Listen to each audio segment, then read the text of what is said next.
നാട്ടുകാരെ, ജനാധിപത്യ വിശ്വാസികളെ, ഇന്ന് കമൽമതി മസ്ജിദിൽ അനധികൃതമായി സർവേ നടത്തിയതുമായി ബന്ധപ്പെട്ട് അവിടെ ജനങ്ങൾ പ്രതിഷേധിക്കുകയും ആ പ്രതിഷേധത്തിൽ പോലീസ് ഇടപെട്ടുകൊണ്ട് നിരവധി അക്രമങ്ങൾ അയച്ചുവിടുകയും ചെയ്യുകയുണ്ടായി.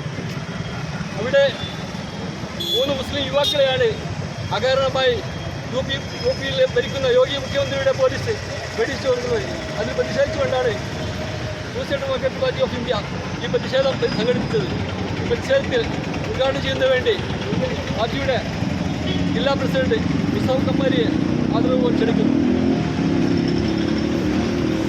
പ്രിയമുള്ള ജനാധിപത്യ വിശ്വാസികളെ, പ്രിയ സഹപ്രവർത്തകരെ, കഴിഞ്ഞ ഏതാനും ദിവസങ്ങളായി യോഗി ആത്മാത ഭരിക്കുന്ന യുപിയിലെ ഷാഹി മസ്ജിദിൽ അനധികൃതമായി സർവേ നടത്താൻ വേണ്ടി വന്നിരിക്കുന്ന അവിടുത്തെ അധികൃതർക്കെതിരെ നാട്ടുകാർ സംഘടിക്കുകയും അന്യായമായി സർവേ നടത്തുന്നതിനെതിരെ പ്രതിഷേധ പരിപാടികൾ സംഘടിപ്പിക്കുകയും ചെയ്തു. വർഷങ്ങളായി ആരാധന നിർവഹിച്ചുകൊണ്ടിരിക്കുന്ന മസ്ജിദിൽ ഹിന്ദുത്വ ഫാസിസ്റ്റ് ശക്തികൾ, RSSൻ്റെ ആളുകൾ ജയ് ശ്രീറാം വിളിച്ച് വന്നുകൊണ്ട് ഇത് ക്ഷേത്രമായിരുന്നു എന്നുള്ള രീതിയിൽ കള്ളപ്രചരണം നടത്തുകയും അവർ നൽകിയ പരാതിയുടെ അടിസ്ഥാനത്തിൽ പോലീസ് കോടതിയിൽ കേസ് സമർപ്പിക്കുകയും ലോക്കൽ കോടതി, ആ പ്രദേശത്തെ ലോക്കൽ കോടതി ഒരു കാരണവശാലും പരിരക്ഷയില്ലാത്ത രീതിയിൽ അവിടെ ഒരു വിധി പ്രസ്താവിക്കുകയും ചെയ്തു. അവിടെ സർവേ നടത്താൻ ഉത്തരവിടാൻ അവകാശമില്ലാത്ത, അനുമതിയില്ലാത്ത, അല്ലെങ്കിൽ അതിന് പെർമിഷനില്ലാത്ത ഒരു കോടതിയാണ്, ലോക്കൽ കോടതിയാണ് അവിടെ സർവേ നടത്തിയിട്ടുള്ളത്. ഈ സർവേക്കെതിരെ അവിടെയുള്ള പള്ളിയുടെ ബന്ധപ്പെട്ട ആളുകൾ സഹകരിക്കുകയും ആവശ്യമായ രേഖകളൊക്കെ കൊടുക്കുകയും ചെയ്തു. അതിനുശേഷം മഹല്ലുമായി ബന്ധപ്പെട്ട, പള്ളിയുമായി ബന്ധപ്പെട്ട ആളുകൾ മേൽക്കോടതിയെ സമീപിക്കുകയാണ് ഉണ്ടായിട്ടുള്ളത്. എന്നാൽ അന്യായമായി ഇന്ന് വീണ്ടും UP പോലീസിൻ്റെ നേതൃത്വത്തിൽ വൻ പോലീസ് സംഘം വരികയും ആ പള്ളിയിൽ കയറി കൃത്യമായി വീണ്ടും സർവേ നടത്താൻ, ഇതിൽ ആ പ്രദേശത്തുള്ള ജനങ്ങൾക്ക് ആശങ്കയുണ്ട്. ഈ സർവേ നടത്താൻ വന്നിരിക്കുന്ന ആളുകൾ ആരാണ്?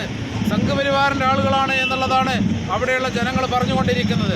അന്യായമായിട്ടുള്ള സർവേക്കെതിരെ ജനങ്ങൾ പ്രതികരിക്കുകയും ഇത് നടത്താൻ പാടില്ല എന്ന് പറഞ്ഞപ്പോൾ അവിടെ പോലീസ്, UP പോലീസ് അന്യായമായി അവിടെ തടിച്ചുകൂടിയ വിശ്വാസികൾക്ക് നേരെ വെടിയുതിർക്കുകയും 3 പേർ, നാവേദ്, നയീം, മുഹമ്മദ് ബിലാൽ എന്ന് പറയുന്ന 3 യുവാക്കളെ വെടിവെച്ച് കൊന്നിരിക്കുകയാണ്.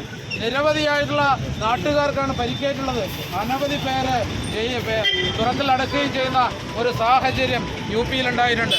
ഇത് ഇന്ത്യയിലാകെ ദേശവ്യാപകമായി social democratic party of India ഇപ്പോൾ പ്രതിഷേധ പരിപാടികൾ സംഘടിപ്പിച്ചുകൊണ്ടിരിക്കുകയാണ്. മുഴുവൻ ജനാധിപത്യ വിശ്വാസികളും ഇത്തരത്തിൽ 1991 ആരാധനാ സ്വാതന്ത്ര്യ നിയമത്തിനെതിരെ നടക്കുന്ന ഈ BJP സർക്കാരിൻ്റെ തെറ്റായ നയങ്ങൾക്കെതിരെ ശക്തമായ പ്രതിഷേധ പരിപാടികൾ സംഘടിപ്പിക്കണമെന്നും മുഴുവൻ ജനാധിപത്യ വിശ്വാസികളും ഇതിനെതിരെ ശക്തമായി പ്രതിഷേധ രംഗത്ത് വരണമെന്നും മാത്രം സൂചിപ്പിച്ചുകൊണ്ട് ഇവിടെ കൊടുവള്ളി മണ്ഡലം കമ്മിറ്റി സംഘടിപ്പിച്ച ഉജ്ജ്വലമായ ഈ സമര പരിപാടി ഔപചാരികമായി ഉദ്ഘാടനം ചെയ്തതായി അറിയിച്ചുകൊണ്ട് നിർത്തുന്നു. ജയ് ഹിന്ദ്, ജയ് ശ്രീ.